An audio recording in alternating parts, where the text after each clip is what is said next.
Assalamualaikum warahmatullahi wabarakatuh. Perkenalkan, nama saya Faiz Muhammad Hakim dengan NIM 23051204020 dari kelas Teknik Informatika kelas A tahun 2023. Nah, untuk kesempatan kali ini saya akan menjelaskan tentang penerapan teknologi keamanan pada perusahaan-perusahaan besar dari mata kuliah keamanan data dan informasi. Jadi, nantinya saya akan menjelaskan bagaimana sih cara perusahaan-perusahaan besar itu menjaga atau menerapkan teknologi keamanan pada perangkat lunak atau software mereka. Jadi kita mulai saja. Nah, yang pertama ini ada pengertian. Jadi keamanan digital adalah upaya untuk melindungi data, akun, dan juga sistem dari akses yang tidak sah ataupun serangan siber. Nah, dalam era digital saat ini, keamanan itu menjadi aspek yang sangat penting. Kenapa? Karena semakin banyak informasi sensitif yang tersimpan pada layanan online. Nah, teknologi keamanan ini diterapkan untuk memastikan bahwa hanya si pengguna yang berwenang yang dapat mengakses data mereka dengan aman.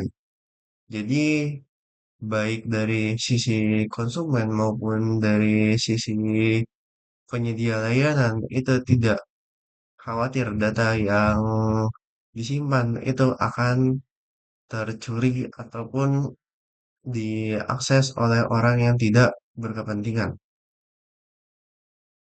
Nah, di sini ada beberapa aspek utama dalam keamanan digital yang meliputi itu yang pertama penggunaan sandi yang kuat, lalu autentikasi dua faktor atau 2FA, selanjutnya ada inskripsi data, nah, serta pemantauan aktivitas yang mencurigakan. Dengan adanya teknologi ini, pengguna itu dapat terhindar dari ancaman seperti peretasan, pencurian identitas, dan juga penyalahgunaan informasi pribadi. Nah, selanjutnya jenis-jenis ancaman keamanan digital. Di sini ada empat jenis keancaman keamanan digital yang cukup sering ditemukan. Yaitu di sini ada phishing, yang kedua ada man in the middle atau MITM attack. Lalu yang ketiga ada brute force attack dan yang terakhir adalah malware dan keylogger. Oke, di sini saya akan jelaskan yang pertama dulu yang phishing. Nah, jadi phishing ini adalah teknik penipuan yang dimana si penyerang itu menyamar sebagai pihak resmi. Contohnya misalkan seperti bank atau media platform media sosial. Nah, untuk mencuri si informasi login pengguna. Jadi basicnya si phishing ini itu melakukan penyamaran atau membuat software yang dilakukan untuk menyamar itu sebagai pengecoh untuk si pengguna agar seolah-olah se- perangkat lunak itu adalah perangkat lunak yang resmi dari si pihaknya, misalkan bank atau platform media sosial. Nah, tujuannya itu untuk menyimpan data loginnya sehingga si pencuri ini dapat memakai informasi login pengguna untuk meretas akun si penggunanya. Lalu yang kedua ada man in the middle atau MICM attack. Nah, jadi ini si peretas itu menyadap komunikasi antara pengguna dan juga server. Lalu mencuri informasi yang ditransmisikan. Jadi untuk man in the middle atau MITM attack ini jadi si peretasnya itu menyadap di bagian komunikasi antara si pengguna dan juga server. Selanjutnya ada brute force attack. Nah, ini tuh metode yang mencoba berbagai kombinasi password dan hingga berhasil untuk menemukan yang benar. Jadi pada metode ini tuh si peretas atau si pencuri ini akan mencoba melakukan berbagai kombinasi password sampai password yang ditarget sampai si ID pengguna yang sudah ditargetkan itu berhasil menemukan password yang benar. Yang terakhir ada malware dan keylogger, yaitu program berbahaya yang bisa mencuri data dengan merekam aktivitas keyboard si pengguna. Jadi ini mengambil data dari aktivitas keyboard pengguna. Nah, pada aktivitas keyboard pengguna ini bisa saja menyangkut pada saat login, itu menaruh ID dan juga passwordnya, sehingga bisa disimpan data tersebut dan dipakai untuk meretas. Nah, selanjutnya itu ada teknologi keamanan dalam login digital. Nah, yang pertama itu ada password dan hashing, yang kedua ada biometric authentication, yang terakhir atau yang ketiga ini ada two-factor authentication atau 2FA. Nah, jadi yang pertama ini ada password and hashing. Jadi sistem ini menyimpan password dalam bentuk yang terenkripsi, bukan teks biasa sehingga lebih sulit dicuri. Nah, jadi pada sistem ini tuh dia langsung mengenkripsi password si pengguna atau file si user sehingga untuk menemukan polanya atau bahkan teks biasa itu sangat sulit. Sehingga si pengguna ini lebih aman passwordnya dari serangan-serangan peretas atau hacker. Untuk yang kedua ini ada biometric authentication. Jadi ini teknologi pengenalan wajah, misalkan seperti Face ID, lalu sidik jari atau fingerprint, scanner, dan juga suara untuk meningkatkan keamanan login. Jadi basicnya pada biometric authentication ini menggunakan fisik manusia ya, bisa itu dari wajah atau sidik jari ataupun juga kita mengucapkan sebuah kata kunci ya atau ya menggunakan suara untuk meningkatkan keamanan login. Nah, yang ketiga atau yang terakhir ini ada two-factor authentication atau 2FA. Nah, jadi pengguna ini harus memberikan verifikasi tambahan selain password. Contohnya, ini melalui OTP atau autentikasi biometrik. Nah, untuk OTP sendiri ini udah sering ya, misalkan untuk pada Gmail atau akun sosial media. Jadi ketika kita memasukkan ID atau username, lalu kita memasukkan password, nah nanti akan dikirimkan OTP, kode OTP, entah itu berupa kombinasi antara angka dan huruf atau angka saja yang dikirimkan bisa melalui email ataupun melalui nomor telepon pengguna yang nantinya pengguna itu akan bisa memasukkan kode OTP-nya yang berlaku dalam jangka waktu tertentu. Contohnya misalkan seperti 1 menit atau 5 menit, 10 menit, yang setelah itu akan hangus atau tidak bisa digunakan lagi. Jadi ini tuh lebih aman. Selain password dan juga biometrik. Nah, selanjutnya ini ada penerapan teknologi pada Gmail dan juga Facebook. Nah, Gmail ini menerapkan beberapa lapisan keamanan. Contohnya yang pertama ini ada memanfaatkan hashing password untuk memastikan keamanan data pengguna. Nah, selanjutnya ini ada 2FA ya, seperti yang tadi. Seperti Google Authenticator, SMS OTP, atau notifikasi di perangkat yang terpercaya. Nah, selanjutnya ini ada notifikasi login yang mencurigakan. Jadi sehingga pengguna ini dapat segera mengamankan akun mereka jika ada akses yang tidak dikenal. Nah, Facebook juga menerapkan sistem keamanan serupa, yaitu login approval. Nah, pengguna ini harus memasukkan kode konfirmasi saat login dari perangkat baru. Selanjutnya ada pengenalan perangkat. Jadi Facebook ini akan mengingat perangkat-perangkat yang sering digunakan. Sehingga itu login dari perangkat baru ini membutuhkan verifikasi tambahan yang biasanya itu diperlukan perangkat-perangkat yang sudah dipercaya sama seperti Gmail yang tadi. Nah, selanjutnya ini ada pada WhatsApp dan Telegram. Nah, pada WhatsApp ini memiliki beberapa fitur keamanan, yaitu verifikasi dua langkah. Nah, jadi selain OTP saat login, nah, pengguna ini bisa mengatur PIN tambahan. Nah, biasanya untuk PIN tambahannya ini, itu akan diminta secara berkala. Dan waktunya misalkan dalam kurun sekian jam atau sekian hari, pengguna itu harus memasukkan PIN tersebut jika ingin mengakses si WhatsApp. Nah, selanjutnya ini ada inskripsi end-to-end. Jadi, inskripsi end-to-end ini adalah pesan yang hanya dapat dibaca oleh si pengirim dan juga penerima. Makanya dinamakan end-to-end. Jadi, pengirim dan penerima. Bahkan, pihak WhatsApp-nya itu sendiri itu tidak dapat membacanya. Nah, selanjutnya pada pihak Telegram. Nah, Telegram ini juga memiliki fitur serupa kurang lebih sama dengan WhatsApp.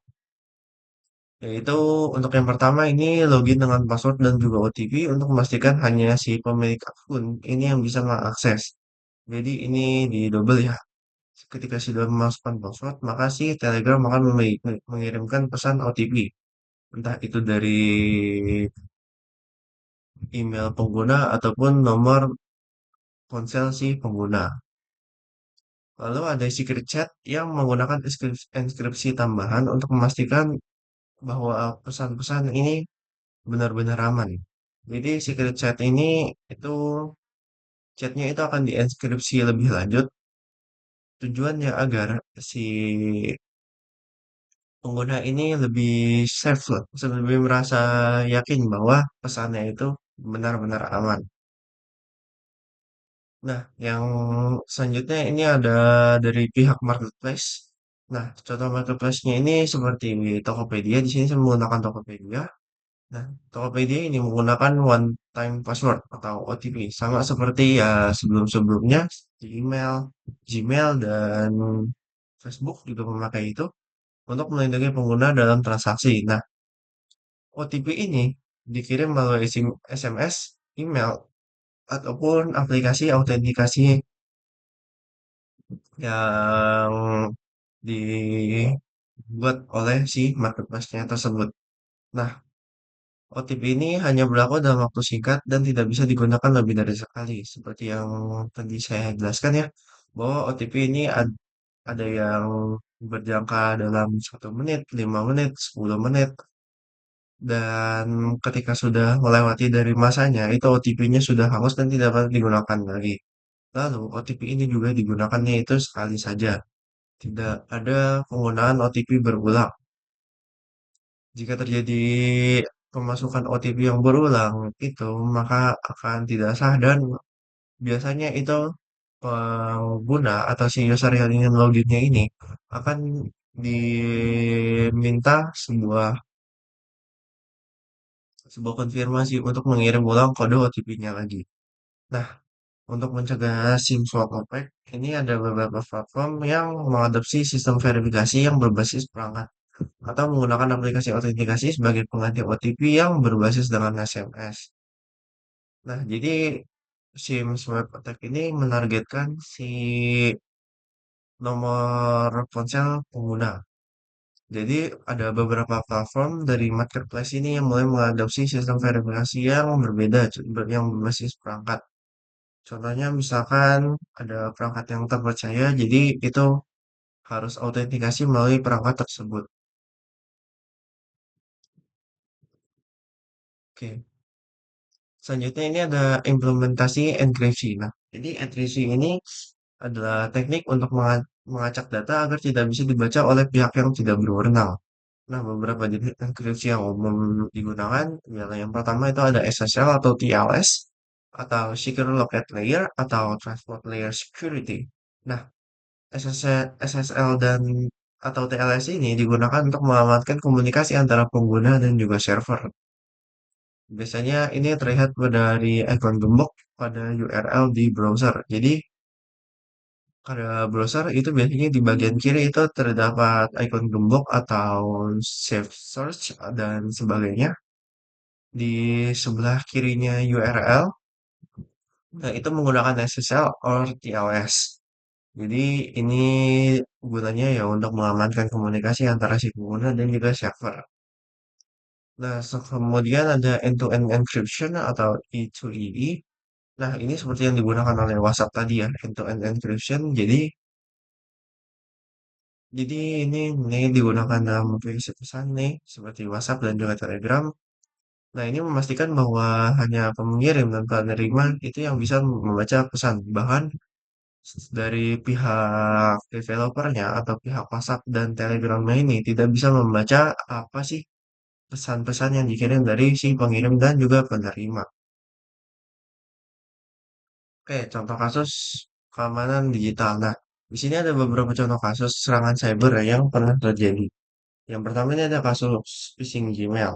Nah, banyak pengguna yang tertipu oleh email palsu yang meminta mereka untuk memasukkan informasi login.